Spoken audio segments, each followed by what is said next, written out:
Hi, I'm Ben McSheffrey, and I'm the Technical Training Manager for Symmons Industries.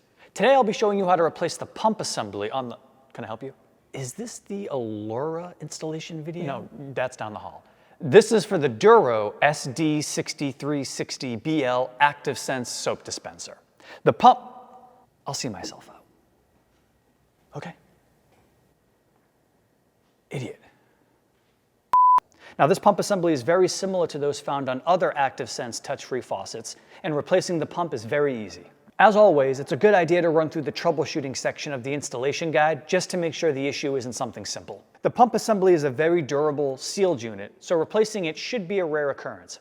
However, with high usage or using the incorrect soap, you could run into issues.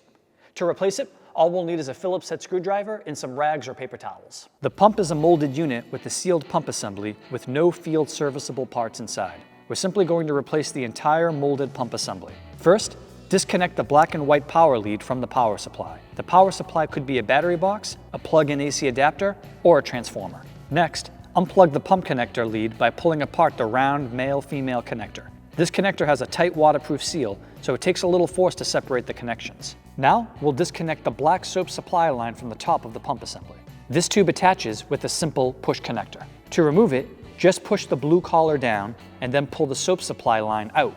A little soap may leak out, so just put a rag or some paper towels under it. Finally, unscrew the soap bottle counterclockwise from the pump assembly. Once it's free, slide the bottom of the bottle out of the bracket and set it aside. The dip tube in the soap bottle may also drip some soap, so put a rag under it as well.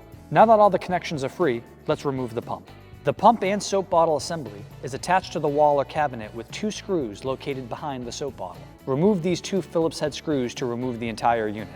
Then, remove the two Phillips head screws that attach the pump assembly to the collar of the soap bottle bracket. We'll discard the old pump, keep the bottle bracket, and mount the new pump assembly to it using the same Phillips head screws. At this point, we'll just reassemble the unit in reverse order. Use the same two screws to mount the new pump assembly to the soap bottle bracket. Then, fasten it with the same two Phillips head screws that you removed earlier. Insert the soap dip tube back into the soap bottle, slide it back into the bracket, and screw it clockwise until it seats. Reconnect that black soap supply tube from the spout by simply pushing it into the blue collar.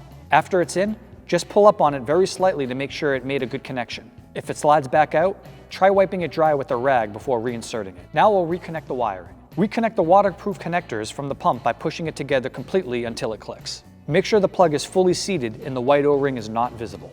Then, plug the black and white power lead back into the power supply. And that's it. I think that went pretty well, right? Let's get the dispenser running again and check for leaks. The soap line may have partially drained during the repair, so we'll have to prime the pump to restore the flow of soap. On the back of the pump, there's a gray rubber refill button. Press and hold this button in until the soap starts flowing. Once you have a good steady flow, release the button and you're good to go. Time to pack up the tools and call it a day. If you have any questions related to the maintenance of this or any Symmons product, do not hesitate to call our technical support team at 1-800-SYMMONS.